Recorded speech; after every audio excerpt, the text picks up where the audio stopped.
Bienvenidos a la serie Quick Media Come Follow Me. Cubriremos Deuteronomio. Todo el libro de Deuteronomio en un solo episodio, así que profundizaremos un poco en los capítulos descritos en el programa Come Follow Me. Probablemente tocaremos un par de otros. Solo un par de cosas más aquí. Lo que quiero empezar aquí es con el libro mismo. Deuteronomio viene del griego. Significa segunda ley, básicamente. Y hay algunas personas que creerían en la erudición bíblica. Algunos en la erudición bíblica dirían que este es posiblemente el libro que fue encontrado por los sacerdotes que vivían durante el tiempo del rey Josías.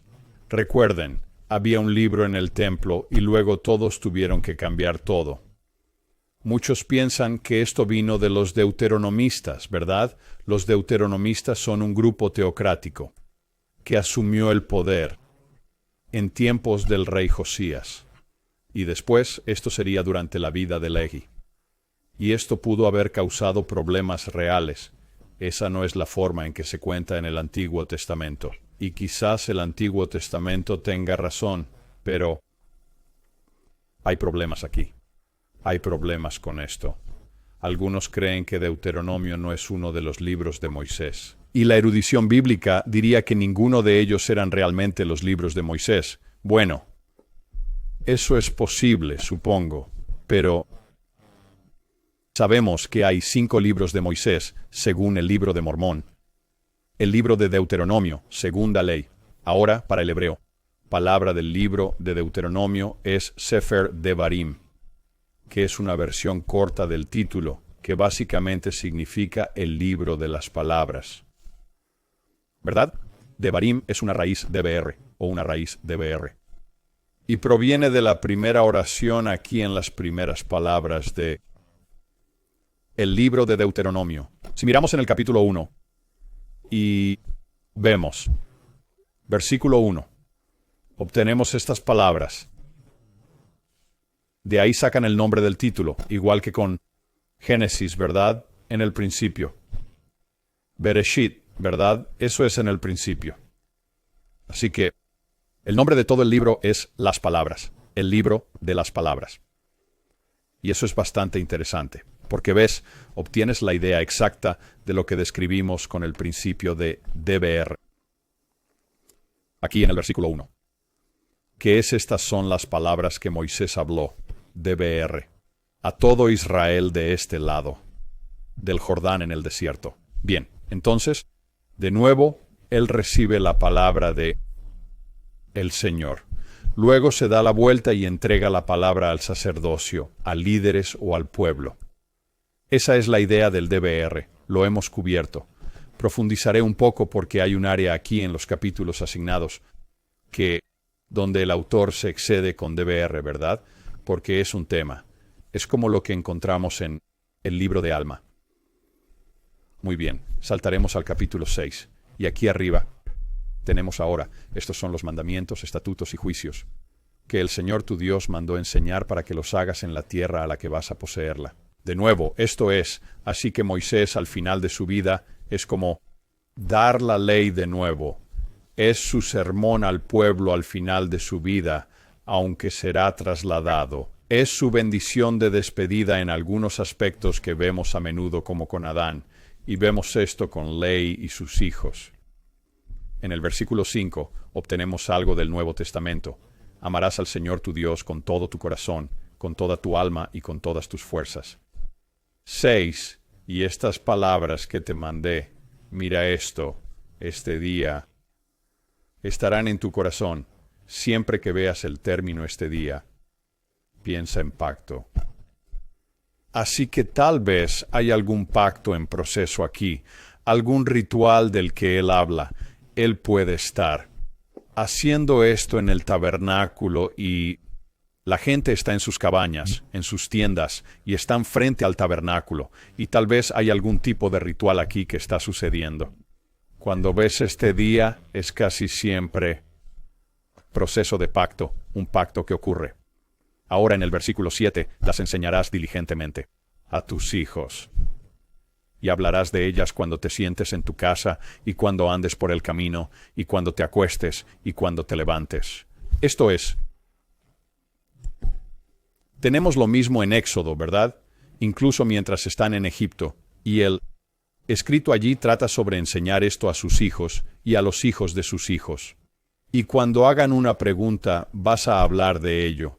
Y hay mucho de esto. Enseñanza de la palabra, el DBR a la siguiente generación y luego a la siguiente una y otra vez.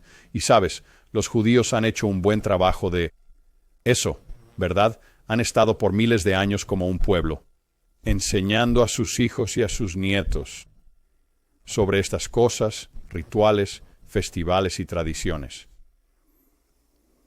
Aunque creemos que parte de esa doctrina ha cambiado, la tradición ha mantenido a esa gente unida por mucho tiempo y a través de situaciones muy adversas. Muy bien, saltaré al capítulo 7. Y solo quiero mostrar de nuevo, cuando podemos detectar estas pequeñas cosas a veces, que son una forma de escribir más que probable en vez de ser literal. Como ejemplo aquí en el versículo 1, y cuando el Señor tu Dios te traiga a la tierra que vas a poseer, y haya echado a muchas naciones delante de ti, los heteos, los gergeseos, los amorreos, los cananeos, los fereceos, los heveos y los jebuseos. Bien, hay 7. Hay 7 de esas tribus allí, de esos pueblos. Eso es algo muy común.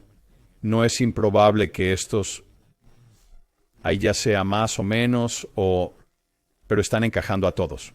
Como por ejemplo, tienes un resumen con los cananeos posiblemente, ¿verdad? Donde otros pudieron ir debajo. Pero allí tienes 7 tribus. Reflexiona sobre el libro de Mormón, donde hay 7 tribus desde el inicio con Lehi hasta el mismo final, por más de 1000 años. 7 tribus. Tienes 4 por parte de los nefitas, jacobitas, josefitas y zoramitas son 4 de ellas. Y luego en el lado de los lamanitas tienes a los lamanitas, los lemuelitas y los ismaelitas. Y esas 7 tribus existen durante los 1000 años de el paso del tiempo en el libro de Mormón. De nuevo, hemos hablado de las arboledas. Verás esto continuamente en el Antiguo Testamento. Recuerda lo que esto significa.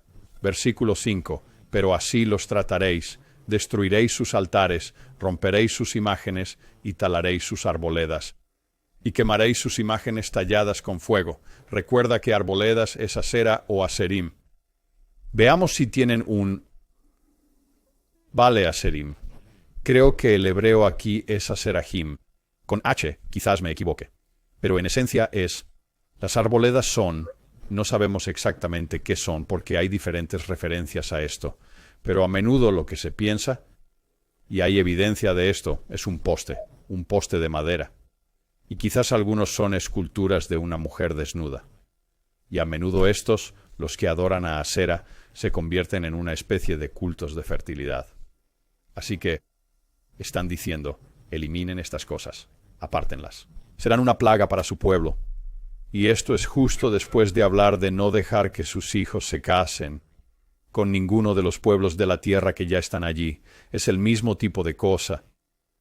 Deben purificar la tierra y seguir los mandamientos divinos. Deuteronomio se enfoca en esto. Y los deuteronomistas se centran mucho en este tipo de cosas donde ellos son puritanos, y considero que son enseñanzas positivas que debemos adoptar. Lo creo sinceramente. En cuanto a quitar arboledas y destruir altares, pero hay este gran enfoque en esto, y en la pureza de la sangre, y luego una centralización de la teocracia en Jerusalén. ¿Verdad? Eliminarán los lugares altos y otros sitios de sacrificio, y hay algo pasando aquí que no es necesariamente todo bueno. Por ejemplo, puedes hacer cosas en nombre de la rectitud y no son buenas. Piensa en personas que son muy fundamentalistas sobre algo, ¿cierto? Celotes. Y ellos son No se preocupan por los medios para alcanzar su proceso de purificación de la gente, de sus familias y tierra. Y esto no es difícil de ver. Mira a Lamán y Lemuel. Ellos no son como Nefi y Lehi y Sam. Creen en algo diferente. Y bien podrían ser productos de los deuteronomistas, quienes podrían ser los que no creían en un Salvador. Cristo nuestro Salvador de pecados. Se nos dice que Lamán y Lemuel eran como los judíos en Jerusalén. Y tan a menudo pensamos en nuestras mentes, cuando escuchamos estas cosas, tenemos esta idea simplista de, bueno, hay rectitud y hay maldad. Entonces Lamán y Lemuel eran malvados por la maldad en Jerusalén. ¿Qué significa eso? ¿Por qué son malos? Tienen el templo, lo dirigen, y están dando sacrificios. Y, ¿sabes? No creo que la gente piense que son malvados. No creen ser malos. Creen que hacen lo correcto. Quizás se excusan, pero Lamán y Lemuel creen que los judíos de Jerusalén son rectos. Recuerda, creen ser rectos. Pero lo que Lehi les está enseñando es sobre Jesucristo. Les está enseñando sobre el Hijo de Dios. Lamán y Lemuel no quieren saber nada de esto. Entonces, Deuteronomio es, si tomamos el tema del libro en muchos casos, donde es muy, sabes, los tornillos están apretados con fuerza y hay una centralización del poder. Podemos tener una idea de la acumulación hacia. No es que Deuteronomio esté escrito sobre el tiempo de Lehi, obviamente es el tiempo de Moisés. Pero si los deuteronomistas tienen algo que ver, se les llama así por el libro de Deuteronomio. Si tienen algo que ver con la redacción del libro, o su alteración, o la edición del libro. Eso nos da una idea al leer Deuteronomio sobre quiénes son los deuteronomistas. Bien, vamos al capítulo 8, versículo 1. Todos los mandamientos que te mando hoy. Hoy. Esto significa que algo pasa con el convenio. Tendrás cuidado de cumplir para que vivas, te multipliques y entres a poseer la tierra que el Señor juró a tus padres. Y luego el versículo 2, y te acordarás de todo el camino por el cual el Señor tu Dios te guió estos 40 años en el desierto, para humillarte. Somos nosotros vagando en el desierto de la mortalidad. De una forma u otra, podemos elegir humillarnos o ser humillados por consecuencias. Pero es parte de por qué estamos aquí. Es necesario ser humildes y despojarnos del ego. Debemos seguir la enseñanza de Cristo y aceptar la autoridad fluida. Pero Él ha hecho esto con los hijos de Israel para humillarte y para probarte. Hay un nuevo pensamiento. ¿Cómo lo llamo? Hilo. Que está ocurriendo en la iglesia en algunos lugares. Que es algo al efecto de, ¿sabes? Dios no es cruel. No estamos aquí para ser probados. Él no nos probaría, ¿verdad? Y está mirando esto como si eso fuera algún tipo de una autoritaria posición de tipo patriarcal para Dios. Pero no es así. Mira, la prueba viene por el albedrío. Una prueba no está aquí por la fuerza, no es tiranía. No es para avergonzar ni herir. La prueba en la vida mortal es dar la oportunidad de elegir con libertad dónde queremos estar finalmente y quiénes queremos ser. Es un gran don y una gran oportunidad para humillarte y probarte para saber qué había en tu corazón. ¿Quién eres ahora? Por tu albedrío. Si habrías de guardar sus mandamientos o no. Es muy clave, ¿verdad? O sea, ¿guardarás los mandamientos? Versículo 3. Y te humilló. Esto aparece en el Nuevo Testamento. Te hizo pasar hambre. Jesús lo menciona. Y te dio maná que no conocías, ni tus padres conocían. para que supieras que el hombre no vive solamente de pan, sino de toda palabra que procede de la boca del Señor, vive el hombre. DBR. Vivimos a través de ese DBR, a través de ese proceso de recibir la palabra del Señor. Versículo 11. Este día de nuevo. Versículo 14. Y tu corazón se enorgullezca y olvides al Señor tu Dios, que te sacó de Egipto, de la casa de esclavitud. Ahora, estos se nos prueba otra vez que te alimentó en el desierto con maná, que tus padres no conocieron, para humillarte y para ponerte a prueba, para hacerte bien en el futuro. Y digas en tu corazón, mi poder y la fuerza de mi mano me han traído esta riqueza. Sobre el orgullo. ¿No? Eso es lo opuesto a lo que debes hacer en este terreno de pruebas, lo opuesto a lo que debes hacer aquí, con tu albedrío. Pero recordarás al Señor tu Dios, porque es Él quien te da el poder para obtener riqueza. Y podemos ver la riqueza como cualquier ganancia, o destreza, o lo que recibimos, viene del Señor. Y aquí en el versículo 19. Y será que si llegas a olvidar al Señor tu Dios, y sigues a otros dioses y les sirves y los adoras, yo testifico contra ti, este día, que ciertamente perecerás. El versículo 11 me recuerda a Jesús en Betania, y cuando es ungido y Judas se enoja porque el aceite de la unción no fue vendido. Y Jesús dice, siempre tenéis a los pobres. ¿No? Y aquí en el versículo 11, porque los pobres nunca faltarán en la tierra, por tanto te mando, abrirás tu mano a tu hermano, a tu pobre y a tu necesitado en tu tierra. Ahora en el capítulo 18.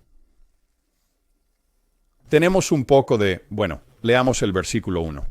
Estos sacerdotes, los levitas, y toda la tribu de Leví no tendrán parte ni herencia con Israel.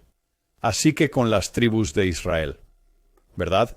Hay 12 tribus, pero ¿cómo terminamos con 12 tribus si José tiene 2 hijos que son adoptados por Jacob, Israel? Efraín y Manasés, sus 2 hijos. Eso haría 13. José ya no es una tribu. Son Efraín y Manasés. Entonces son 13.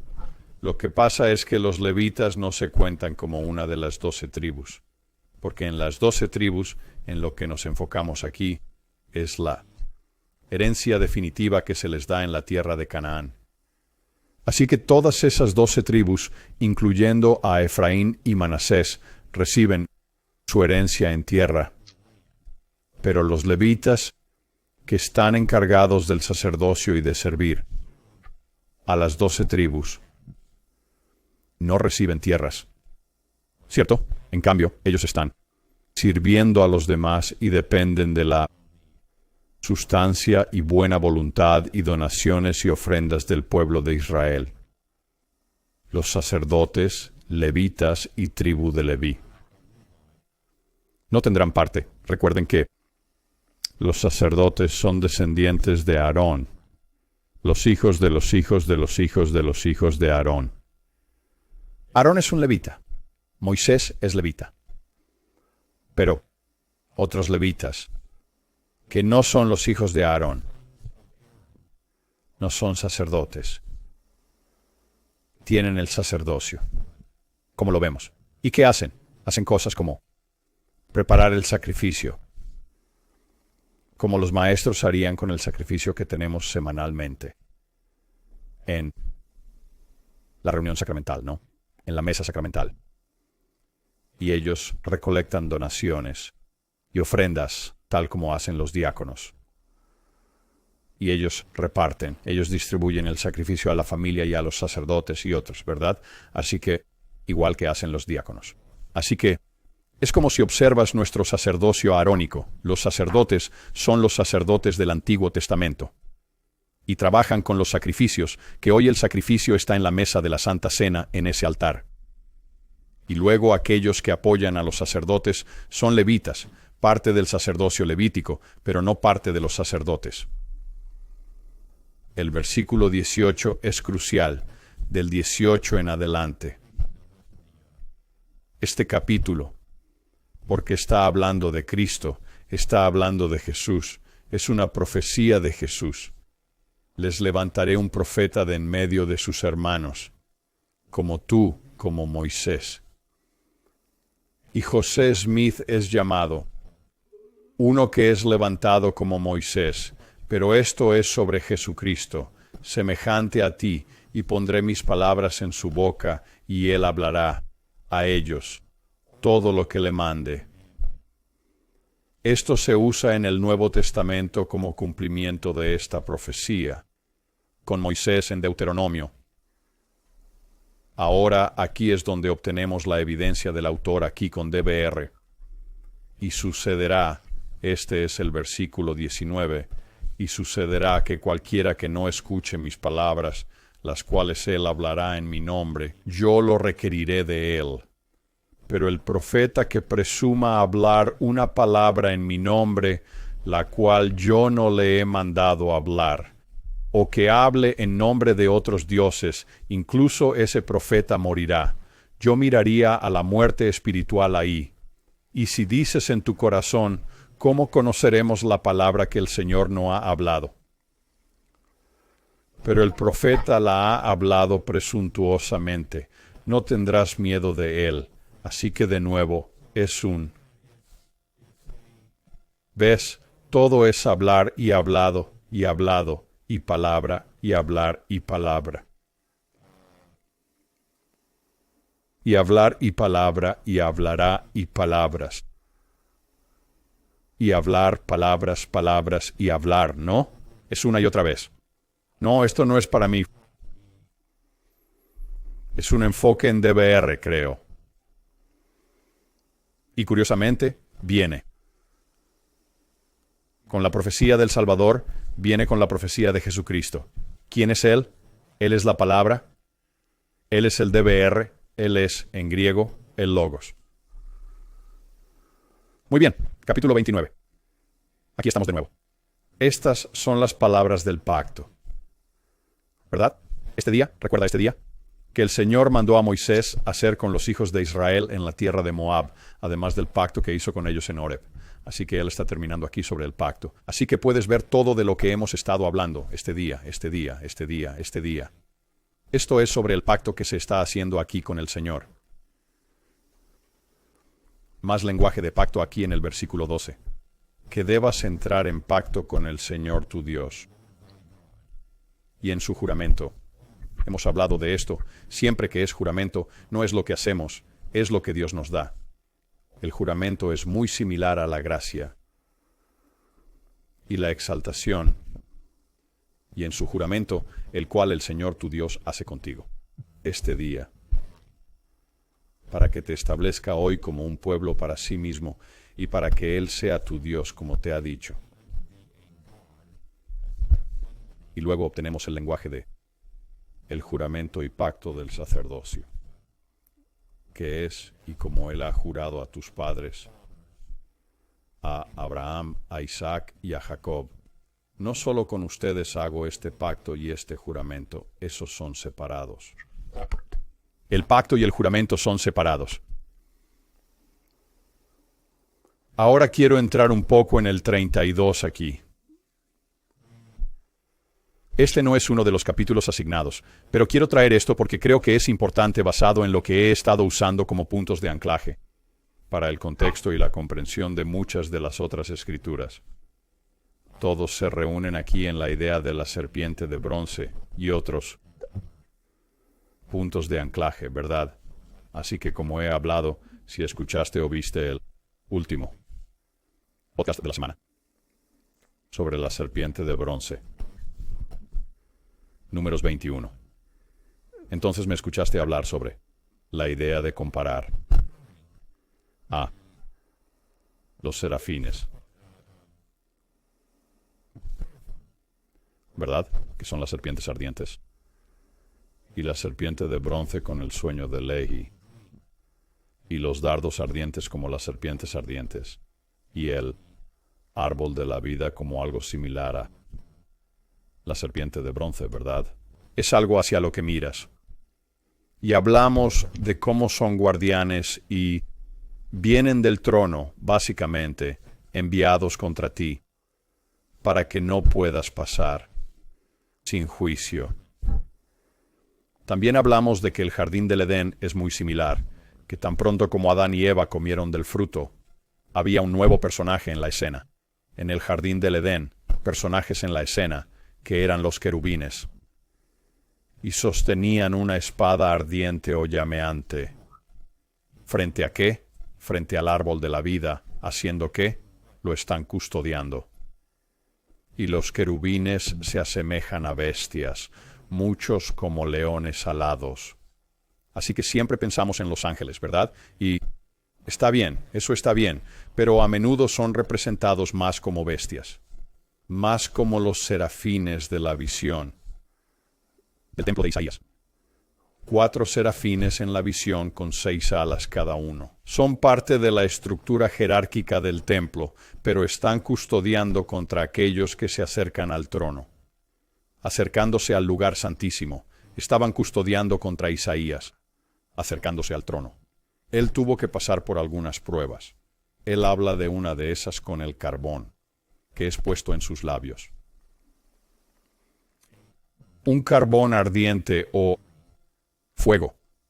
Y luego también añadí las gárgolas como, ya sabes, ¿por qué están en Notre Dame, verdad? Están mirando hacia afuera. Son bestias horribles en este hermoso lugar espiritual, que se supone que alberga el espíritu y es la iglesia de Dios, ¿verdad? Para los católicos. ¿Por qué hay gárgolas? ¿Por qué pondrían bestias horribles ahí fuera? Bueno, de nuevo, son bestias que están custodiando el centro de la iglesia. Eso es lo que son, eso es lo que hacen. Así que vamos a unirlo todo aquí. Y te dices a ti mismo, bueno, Greg, no sé si creo en todo este paralelismo y todas estas cosas. Y bueno, echemos un vistazo a esto. Desde el verso 22, mi ira arde en fuego. ¿Verdad? Esto es juicio. El fuego es juicio y arderá hasta el infierno más bajo y consumirá la tierra con su aumento y prenderá fuego a los cimientos de las montañas. Veamos el versículo 23.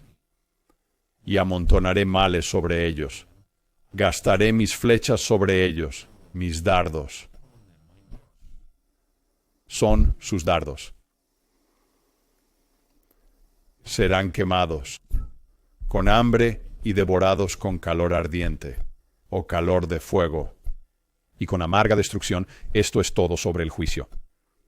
También enviaré los dientes de las bestias, sobre ellos con el veneno de las serpientes, del polvo. Y luego en el 25, la espada afuera y terror adentro. Observa lo que logramos en pocos versos. Aquí hay flechas, dardos, bestias y la espada. También tenemos veneno de serpiente. Esos 4 ejemplos que di la semana pasada están ahí mismo reunidos en un sermón sobre el juicio. Pensé que era bastante interesante que todos estos estén reunidos así en estos pocos versículos aquí, fortaleciendo nuestra idea del paralelismo de toda esta imaginería del templo, porque eso es realmente lo que es. Bien, luego en el 34 básicamente obtenemos la despedida de Moisés. Él se va a ir, no va a entrar en la tierra prometida. Será Josué de aquí en adelante quien va a tomar a los hijos de Israel como el profeta, tomar el manto de guiarlos a la tierra prometida. Aquí obtenemos algo interesante en el capítulo 34. Y no surgió un profeta desde entonces en Israel como Moisés, a quien el Señor conocía cara a cara. ¿Cuánto tiempo hace desde que Moisés dejó a los hijos de Israel y esto fue... Y no surgió un profeta desde entonces en Israel como Moisés, a quien el Señor conocía cara a cara? Esto no es algo que se esté escribiendo justo después de que Moisés se va. Muy bien, así que con eso hemos terminado con la Torá, ¿verdad? Los 5 libros de Moisés han terminado. Con el final de Deuteronomio aquí, ahora vamos a pasar a Josué. Y a algunos de los libros históricos. Moisés es considerado el profeta más grande para los judíos. Y entonces, al acercarnos a la época de Jesús, tendremos una pequeña rivalidad, no entre Jesús y Moisés, sino una rivalidad que se establece entre el cristianismo y los judíos, con Jesús y los cristianos y Moisés con los judíos. Moisés representando la ley y Jesús, la ley superior del sacerdocio de Melquisedec. Gracia. La semana que viene nos adentramos en el homónimo de Jesús. ¿Verdad, Josué? Ese es el nombre de Jesús. Y Efraimita. Posiblemente un descendiente directo de Efraín. Además, el antepasado directo de Labán. Hasta la próxima.